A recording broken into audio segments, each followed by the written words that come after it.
എല്ലാവർക്കും സ്വാഗതം. ഈ റിവ്യൂ ഇഷ്ടപ്പെടുവാണെങ്കിൽ ഒന്ന് ലൈക്ക് ചെയ്തും സബ്സ്ക്രൈബ് ചെയ്തും. അപ്പോൾ നവ്യ ഭയങ്കര സങ്കടത്തിലാട്ടോ വീട്ടിലോട്ട് കയറി വന്നെ. അപ്പോൾ വണ്ടി വന്ന് നവ്യ ഇറങ്ങുന്നത് കാണുന്നുണ്ട് ജലജയും അഭിയും കൂടെ ബാൽക്കണിയിൽ നിന്ന്. അന്നേരം ജലജ പറയുന്നുണ്ട്, ഇനി എന്തൊക്കെ സംഭവിക്കും എന്നുള്ള കാര്യം ദൈവത്തിനറിയാം, ഏതായാലും നീ ഒന്നും മിണ്ടാതെ ആ റൂമിൽ പോയി ഇരുന്നു, അതാ നല്ലത് എന്ന് പറയുമ്പം അഭി പറയുന്നുണ്ട്, അമ്മ ഞാൻ അങ്ങനെ പോയി ഇരുന്നിട്ടുണ്ടെങ്കിൽ സത്യങ്ങളെല്ലാം അറിഞ്ഞിട്ടാണ് അവൾ വരുന്നതെങ്കിൽ എന്നെ അവൾ കുത്തി കൊല്ലും എന്ന് പറയുമ്പോൾ ജലജ പറയുവാണ്, അതാ പറഞ്ഞത് നിന്നോട് അവിടെ പോയി ഒരക്ഷരം മിണ്ടരുത് എന്ന്. അവൾ എന്ത് പറഞ്ഞാലും കേട്ടുകൊണ്ടിരിക്കുക, അതേ നിവൃത്തിയുള്ളൂ എന്ന് പറയുമ്പോൾ അമ്മയ്ക്ക് അങ്ങനെയൊക്കെ പറയാം, എൻ്റെ ജീവൻ വലുത് എന്ന് പറയുന്നുണ്ട് അഭി. അന്നേരം ജലജ പറയുന്നുണ്ട്, നീ മിണ്ടരുത്, നീ ഒറ്റ ഒരുത്തനാണ് എന്നെയും കൂടി ഈ ഒരു അവസ്ഥയിൽ എത്തിച്ചത് എന്ന്. ആകെ പേടിച്ച് നിൽക്കുവാണ് അഭിയെ. ഈ സമയം നവ്യ അകത്തോട്ട് കയറി വരുന്നുണ്ട്. അന്നേരം നവ്യ ഇതെല്ലാം അറിഞ്ഞിട്ടാണോ വരുന്നത് എന്നറിയാനുള്ള ആകാംക്ഷയിൽ മുത്തശ്ശനും മുത്തശ്ശിയും ദേവേനയും ഒക്കെ അവിടുത്തെ ഹാളിൽ ഇരിപ്പുണ്ട്. നവ്യ അങ്ങോട്ട് പോകുന്നേക്കും മുത്തശ്ശി മോളെ ഇങ്ങ് വന്നേ എന്ന് പറഞ്ഞ് വിളിക്കും. എന്നിട്ട് മോളെ എവിടെ പോയതാ എന്ന് ചോദിക്കുമ്പോൾ ഞാനൊന്ന് പുറത്ത് പോയതാണ് എന്ന് പറയും. അന്നേരം മുത്തശ്ശൻ ചോദിക്കും, ആരെ കാണാനാ പുറത്ത് പോയത്, എന്തിനാ എന്നാ ചോദിച്ചത് എന്ന് പറയുമ്പം ഞാൻ എൻ്റെ അമ്മയെ കാണാനാ പോയത് എന്ന് പറയുവാണ്. അന്നേരം ദേവേനി ചോദിക്കും, നിൻ്റെ അമ്മ നിന്നോട് എന്തെങ്കിലും പറഞ്ഞോ എന്ന്. അന്നേരം നവ്യ അങ്ങോട്ട് പറയുവാണ്, ഞാൻ എൻ്റെ അമ്മയെ കാണാനാണ് പോയത്, അമ്മയും മകളും കൂടി സംസാരിച്ച കാര്യം നിങ്ങളോട് പറയേണ്ട കാര്യമില്ലല്ലോ എന്ന്. അത്രയും പറഞ്ഞിട്ട് നവ്യ അങ്ങ് പോകും. ഏതായാലും ആ മറുപടി എനിക്ക് ഇഷ്ടപ്പെട്ടു. ഇത്രയും കാലം നവ്യയോട് അവരാരും ഒന്നും പറഞ്ഞില്ല, ഇനി നവ്യ എന്താണ് അറിഞ്ഞത് എന്ന് അറിയേണ്ട കാര്യം ഇവർക്കും ഇല്ലല്ലോ. അത്രയും പറഞ്ഞിട്ട് നവ്യ അങ്ങോട്ട് പോകുന്നുണ്ട്. പോയി കഴിയുമ്പം ദേവേനി പറയുക, അവളെല്ലാം അറിഞ്ഞിട്ടുണ്ടെങ്കിൽ ഇനി എന്തൊക്കെ നടക്കുമെന്ന് അറിയത്തില്ല, ഇനി നമ്മൾ ഉദ്ദേശിക്കാത്ത എന്തെങ്കിലും അതിനപ്പുറം നടന്നിട്ടുണ്ടെങ്കിൽ നമ്മൾ അതെല്ലാം സഹിക്കണ്ടേ എന്നിങ്ങനെ പറയുമ്പം മുത്തശ്ശൻ പറയുന്നുണ്ട്, കനക എല്ലാം വിളിച്ചു പറഞ്ഞിട്ടുണ്ടെങ്കിൽ അത് ഇത്രയും കാലം നമ്മളുടെ മനസ്സിൽ കിടന്ന് വീർപ്പ് മുട്ടിയ കാര്യങ്ങളാണ്. അത് അവർ വിളിച്ചു പറയാൻ കാരണം അവർ രണ്ടുപേരും നല്ല മനുഷ്യരാണ്, അവർക്കിതൊന്നും കണ്ടുകൊണ്ടിരിക്കാൻ പറ്റില്ല, അവരുടെ മനസാക്ഷിക്ക് ശരിയെന്ന് തോന്നുന്നതായിരിക്കും അവർ ചെയ്തത്, ഇനി എന്ത് വന്നാലും അത് അതിൻ്റേതായ രീതിയിൽ ഫേസ് ചെയ്യാമെന്ന് മുത്തശ്ശനും പറയുന്നുണ്ട്.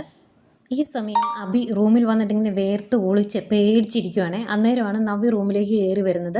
നവ്യ കാണുന്നത്, നീ നിൻ്റെ അമ്മയെ കണ്ടോ, എന്നിട്ട് എന്താ നിങ്ങൾ സംസാരിച്ചത് എന്നൊക്കെ ചോദിക്കുമ്പോൾ നവ്യ ഒന്നും പറയുന്നില്ല, ഇങ്ങനെ മുഖത്തോട്ട് നോക്കി നിൽക്കുക. അന്നേരം എനിക്ക് നീ ഇവിടുന്ന് പോയപ്പോൾ തൊട്ട് നല്ല ടെൻഷനായിരുന്നു, നമ്മളെ രണ്ടുപേരെയും തെറ്റിക്കാൻ വേണ്ടി നിൻ്റെ അമ്മ എന്തെങ്കിലും പറയുമോ എന്നുള്ള പേടിയായിരുന്നു എനിക്ക് എന്ന് പറയുമ്പോഴത്തേക്കും ദേഷ്യം വന്നിട്ട് നവ്യ, നീ മിണ്ടരുത് എന്ന് പറയും. അന്നേരം എന്താ നവ്യ, എന്താ നിൻ്റെ മനസ്സിൽ, എന്താണെങ്കിലും എന്നോട് തുറന്നു പറ എന്നൊക്കെ പറയുമ്പം നവ്യ പറയുന്നുണ്ട്, നീ എന്നോട് ഒന്നും ചോദിക്കണ്ട, എനിക്ക് നിന്നോടൊന്നും പറയാനുമില്ല, പറയാൻ പറ്റിയ മാനസികാവസ്ഥയിലും അല്ല ഞാൻ, അതുകൊണ്ട് നീ നിൻ്റെ കാര്യം നോക്കിപ്പോ എന്ന് പറഞ്ഞിട്ട് ആകെ വിഷമിച്ച് നവ്യ അവിടെ ഇരിക്കുന്നു.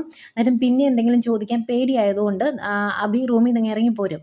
നേരെ ജലജയുടെ അടുത്ത് ചെന്നിട്ട് അമ്മ എന്ന് വിളിക്കുമ്പോൾ, നീ ജീവനോട് ഇരിപ്പുണ്ടോ, അവൾ എന്താണ് പറഞ്ഞത് എന്ന് ചോദിക്കും. അന്നേരം അവൾ എന്നോടൊന്നും പറയുന്നില്ല, ഒന്നും മിണ്ടാതെ ഇരിക്കുക എന്ന് പറയുമ്പോൾ അവളുടെ മനസ്സിലെല്ലാം കൂടി തിങ്ങിക്കൂടിയിരിക്കുമായിരിക്കും, അതെല്ലാം കൂടെ പുറത്തേക്ക് വന്നിട്ടുണ്ടെങ്കിൽ അണുബോംബ് പൊട്ടുന്ന പോലെ ആയിരിക്കും, എല്ലാം തീരും എന്ന് പറയുമ്പം അഭി പറയുക, അവളെ എന്തെങ്കിലും പറയുമായിരുന്നെങ്കിൽ അവളുടെ മനസ്സിൽ എന്താണ് എന്നെങ്കിലും അറിയായിരുന്നു എന്ന് പറയുക.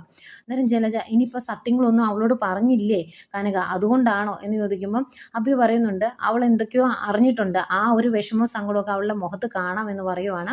അന്നേരം ജലജ പറയുക, ആ റൂമിലെ എല്ലാ മാരക ആയുധങ്ങളും നീ എടുത്ത് മാറ്റണം, കത്തി, കത്രിക, ബ്ലേഡ്, അങ്ങനെ എന്തൊക്കെയുണ്ടോ അതെല്ലാം എടുത്ത് മാറ്റിയേക്കണം എന്ന് പറയുമ്പം അഭി പറയുന്നുണ്ട്, അതെല്ലാം ഞാൻ എടുത്തു മാറ്റി, ഒരു മുട്ടുസൂചി പോലും ഇനി ആ റൂമിൽ ഇല്ല എന്ന് പറയുവാണ്. പിന്നെ രണ്ടുപേർക്കും ടെൻഷനാണ്, കാരണം നവ്യ ഒന്നും പറഞ്ഞിട്ടില്ല, അതുകൊണ്ട് ഇനി എപ്പോൾ ഏത് രീതിയിൽ നവ്യ പ്രതികരിക്കുമെന്ന് അറിയില്ല, അതുകൊണ്ട് നവ്യയുടെ അടുത്തേക്ക് കൂടുതലായിട്ട് പോകുകയൊന്നും വേണ്ടാന്ന് ജലജ അഭിയോട് പറയുന്നുമുണ്ട്. നല്ല ടെൻഷനിലാണ് രണ്ടുപേരും. പിന്നെ കാണിക്കുന്നത് നയനയും ആദർശിനെയും ഒക്കെയാണ്. അവർ തിരിച്ചു വന്നു, കനകയുണ്ട്.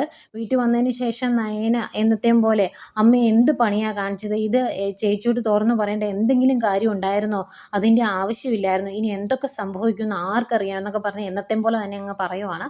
അന്നേരം കനക പറയുന്നുണ്ട്, ഇനിയും ഇതൊന്നും മനസ്സിൽ വെച്ചുകൊണ്ടിരിക്കാൻ എനിക്ക് പറ്റില്ല, അവൾ AN ജ്വല്ലറിയുടെ മോഡലായിട്ട് പോയി, അതുകൂടാതെ കാണുമ്പോഴെല്ലാം ആദർശ മോനെ കുറ്റപ്പെടുത്തുന്നുണ്ട്, അതൊക്കെ പോട്ടെ എന്ന് വെക്കായിരുന്നു, പിന്നെ യാതൊരു അർഹതയില്ലാത്ത അവൻ AN ജ്വല്ലറിയുടെ മാനേജറായിട്ട് പോകുന്നുണ്ടെങ്കിൽ അത് കണ്ടുകൊണ്ടിരിക്കാൻ എന്നെക്കൊണ്ട് പറ്റത്തില്ല, അതുകൊണ്ടാണ് ഞാനെല്ലാം തുറന്നു പറഞ്ഞത് എന്ന്. അന്നേരം ആദർശ, അമ്മയ്ക്ക് പോകുന്നതിന് മുമ്പ് ഞങ്ങളോടൊന്ന് പറയാൻ മേലായിരുന്നോ എന്ന് ചോദിക്കും. അന്നേരം കനക പറയുന്നുണ്ട്, അങ്ങനെ പറഞ്ഞാൽ നിങ്ങൾ സമ്മതിക്കില്ല എന്നെനിക്കറിയാം, ഇപ്പം തന്നെ നിങ്ങൾ വന്നത് എന്നെക്കൊണ്ട് പറയിപ്പിക്കാതിരിക്കാൻ വേണ്ടിയില്ലായിരുന്നോ, ഭാഗ്യത്തിനാണ് ഞാൻ ഫോൺ എടുക്കാണ്ടിരുന്നത്, അല്ലെങ്കിൽ ഫോൺ വിളിച്ച് നിങ്ങൾ പറഞ്ഞേനെ എന്ന് പറയുമ്പം നയന പറയുന്നുണ്ട്, അത് ഭാഗ്യത്തിനാണോ നിർഭാഗ്യത്തിനാണോ എന്ന് ആർക്കറിയാം, ഇതെല്ലാം അറിഞ്ഞിട്ട് ചേച്ചി നമ്മളെല്ലാം വിട്ടു പോയിട്ടുണ്ടെങ്കിൽ കുഞ്ഞിനെയും കൊണ്ട് നമ്മളെല്ലാം വിട്ടു പോയിട്ടുണ്ടെങ്കിൽ അത് നമുക്ക് സഹിക്കാൻ പറ്റില്ല, ആ കുറ്റബോധം അമ്മയെ വേട്ടയാടും എന്നൊക്കെ പറയുമ്പം കനക പറയുന്നുണ്ട്, ഇനിയും ഇതൊന്ന് സഹിച്ച് ഇതെല്ലാം മനസ്സിൽ വെച്ചുകൊണ്ട് നടക്കാൻ പറ്റത്തില്ല. ഇനി എന്തെങ്കിലും വരുവാണെങ്കിൽ എൻ്റെ മകൾക്ക് വിവരമുണ്ടെങ്കിൽ അവൾ അതിൻ്റെതായ രീതിയിൽ കാര്യങ്ങൾ ചെയ്തോളും എന്ന് പറയുന്നു. പിന്നെ കനക നല്ലൊരു കാര്യം ചോദിക്കുന്നുണ്ട്, ഇങ്ങനെ ഒരു വൃത്തികെട്ടവനെ അവളുടെ ജീവിതത്തിൽ ഇനിയും പിടിച്ചു നിർത്തേണ്ട യാതൊരു ആവശ്യമില്ല, അത് പണ്ടേ എടുത്ത് കളയേണ്ടതായിരുന്നു എന്ന് പറയുമ്പം നയന പറയുവാണ്, അത് നേരാ, പക്ഷെ ചേച്ചി എന്തെങ്കിലും അതിക്രമം കാണിച്ചാലോ എന്ന് ചോദിക്കുന്നുണ്ട്. കനക പറയും, അങ്ങനെ ഇപ്പം പേടിച്ച് ഉള്ള കാലം മൊത്തം ഈ സത്യം മറച്ചു വെക്കാൻ പറ്റത്തില്ല, ഏതായാലും ഞാൻ പറഞ്ഞു എന്നെക്കൊണ്ട് ഇത് മറച്ചു വെക്കാൻ പറ്റത്തില്ലായിരുന്നു, അച്ഛൻ്റെയും ഒരു അഭിപ്രായം അങ്ങനെയൊക്കെ തന്നെയായിരുന്നു, പിന്നെ നവ്യ എന്തെങ്കിലും അവിവേകം കാണിക്കുമോ എന്ന് മാത്രമേ അച്ഛന് പേടിയുണ്ടായിരുന്നുള്ളൂ എന്നൊക്കെ കനക പറയുന്നുണ്ട്. പിന്നെയും കാണിക്കുന്നത് നവ്യേനെയാണ്. നവ്യ നേരെ താഴോട്ട് ഇറങ്ങി വരുമ്പോൾ അവിടെ സോഫയിലിരുന്ന് പടം വരയ്ക്കുവാണ് ചന്തുമോൾ. അന്നേരം ചന്തുമോൾ ഇങ്ങനെ കുറച്ച് നേരം നോക്കി നിൽക്കും. അന്നേരം ചന്തുമോൾ ഇങ്ങനെ നവ്യയുടെ മുഖത്തേക്ക് നോക്കുന്നുണ്ടേ. അന്നേരം നവ്യയ്ക്ക് ചന്തുമോൾ നോക്കുന്നതിന് പകരം അഭി നോക്കുന്നതായിട്ട് തോന്നുക. അന്നേരം ശേ എന്ന് പറഞ്ഞിട്ട് ഇങ്ങനെ മുഖമൊക്കെ ഒന്ന് തലയൊന്ന് കുലുക്കും. അത് കഴിഞ്ഞ് കുറച്ച് നേരം നോക്കിയിരുന്നിട്ട് ഇങ്ങനെ ഇഷ്ടക്കേടോടുകൂടി മുകളിലോട്ട് പോവാണ്. റൂമിൽ പോയി ഇങ്ങനെ കുറേ നേരം ആലോചിക്കും. എന്നിട്ട് ദേഷ്യവും സങ്കടവും ഒക്കെ വരുന്നത് കൊണ്ട് നേരെ താഴോട്ട് ഇറങ്ങി വരുന്നു. എന്നിട്ട് അടുക്കളയിൽ വന്ന് നല്ല മൂർച്ചയുള്ള ഒരു കത്തിയും എടുത്തുകൊണ്ട് നേരെ റൂമിൽ ചെല്ലുന്നു, ഡോർ ക്ലോസ് ചെയ്യുന്നു. ഇതിനിടയ്ക്ക് നവ്യ പല കാര്യങ്ങളും ഇങ്ങനെ ചിന്തിക്കുന്നുണ്ട്. അഭി കുഞ്ഞിനെ കൊണ്ട് പുറത്ത് പോയ സമയത്ത് നവ്യ പുറകെ ഓടിച്ചെന്നല്ലോ, അന്നേരം നവ്യ മൈൻഡ് ചെയ്യാതെ പോയതും, അതുപോലെ വീട്ടിൽ വന്നതിന് ശേഷം ദേവേനെ പല കാര്യങ്ങൾ സംസാരിക്കുന്നതെല്ലാം നവ്യയുടെ മനസ്സിൽ കൂടെ പോകുന്നുണ്ട്. അതൊക്കെ ഓർക്കുമ്പോഴാണ് കൂടുതൽ ദേഷ്യമാകുന്നത് നവ്യയ്ക്ക്. ഏതായാലും റൂമിൽ വന്നതിന് ശേഷം ഒരു പേപ്പർ എടുത്ത് അതിൽ എല്ലാവർക്കും നന്ദി എന്ന് പറഞ്ഞ് ആത്മഹത്യക്കുറിപ്പ് ഒരു 2 വരി എഴുതി വെച്ചിട്ട് കത്തിയെടുത്ത് ഇങ്ങനെ വെയിൻ കട്ട് ചെയ്യാൻ തുടങ്ങുമ്പോഴാണ് കുഞ്ഞ് കരയുന്നത്. അന്നേരം അത് അവിടെ വെച്ചിട്ട് കുഞ്ഞിനെ എടുത്ത് അതിനെ ആശ്വസിപ്പിക്കും. എന്നിട്ട് പയ്യെ ഒന്ന് കുലുക്കി അതിനെ ഉറക്കാൻ പാകത്തിനാക്കി കട്ടിലിൽ കൊണ്ട് കിടത്തും കുഞ്ഞിനെ. എന്നിട്ട് ഇങ്ങനെ കുറച്ച് നേരം ഇങ്ങനെ ആലോചിച്ച് നിൽക്കുവാണ്. അന്നേരമാണ് നവ്യയുടെ മനസാക്ഷി നവ്യയോട് ഇങ്ങനെ സംസാരിക്കുന്നതായിട്ട് നവ്യയ്ക്ക് തോന്നുവാണ്. ഇന്ന് നിൻ്റെ അമ്മ നിന്നോട് പറഞ്ഞതിൽ 99% ശരിയാണ്, പക്ഷെ മിച്ചം കിടക്കുന്ന 1% ഉണ്ടല്ലോ, അതും നമ്മൾ നോക്കണ്ടേ. ഇനിയിപ്പം അഭി ഈ കുടുംബത്തിലെ അംഗമല്ലാത്തത് കൊണ്ട് അവൻ്റെ തലയിൽ ഇതെല്ലാം കെട്ടിവെക്കാൻ ആദർശ് ശ്രമിച്ചതാണെങ്കിലോ, അങ്ങനെ ഒരു കാര്യം കൂടി നമ്മൾ ചിന്തിക്കണ്ടേ, ആ 1% അതാണെങ്കിലോ എന്നിങ്ങനെ പറഞ്ഞിട്ട് മനസാക്ഷിയുടെ പാട് നോക്കി പോവും. എന്നിട്ട് നവ്യ അങ്ങനെയൊക്കെ സംഭവിക്കുമോ എന്നിങ്ങനെ ചിന്തിക്കുവാണ്. എന്നിട്ട് നവ്യ തീരുമാനിക്കുന്നു, ആ 1% എനിക്ക് അറിയണം, 100% ഉറപ്പിച്ചതിന് ശേഷമേ ഞാൻ ഇനി എന്തെങ്കിലും ചെയ്യുള്ളൂ. എല്ലാ പെൺകുട്ടികളെ പോലെ ഞാനും വിഡ്ഢിയാകാൻ പാടില്ല.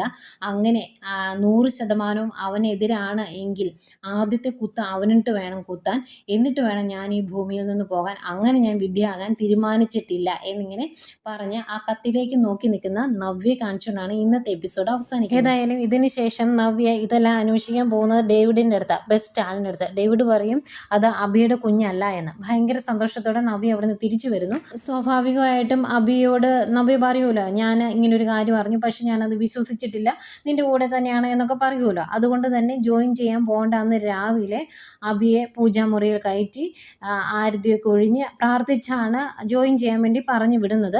അത് കഴിഞ്ഞ് നവ്യ എന്തൊക്കെയോ ചിന്തിച്ചിരിക്കുന്ന കാണിക്കുന്നുണ്ട്. അവർ പറഞ്ഞതെല്ലാം നവ്യ വിശ്വസിച്ചു എന്നാണ് അവരുടെ വിചാരം. പക്ഷേ നവ്യ അതിനിടയിലൂടെ മറ്റ് അന്വേഷണങ്ങൾ നടത്തുന്നുണ്ട്. നവ്യ തൻ്റെ കൂട്ടുകാരിയോട് കാര്യങ്ങളൊക്കെ പോയി പറയുന്നുണ്ട്. അവൾ ഇതിനെപ്പറ്റി അന്വേഷിക്കുന്നുണ്ട്. നവ്യയോട് എന്തൊക്കെയോ വന്ന് പറഞ്ഞു കൊടുക്കുന്നുണ്ട്. അതൊക്കെ എന്താണ് എന്നറിയില്ല. ഏതായാലും ഇനി അങ്ങോട്ട് അഭിയുടെ മുമ്പിൽ ഒരു മുഖംമൂടി അണിഞ്ഞായിരിക്കും നവ്യ നിൽക്കുന്നത്. ഇത്രയും നാളും അഭി നവ്യയെ പറ്റിച്ചില്ലേ, ഇനി നവ്യ അങ്ങോട്ട് കുറച്ച് കാര്യങ്ങൾ അങ്ങനെ ചെയ്യുവാണെങ്കിൽ കാണാൻ ഇൻട്രസ്റ്റിംഗ് ആയിരിക്കും. എന്തായാലും ഇതൊക്കെയായിരുന്നു ഇന്നത്തെ കഥ.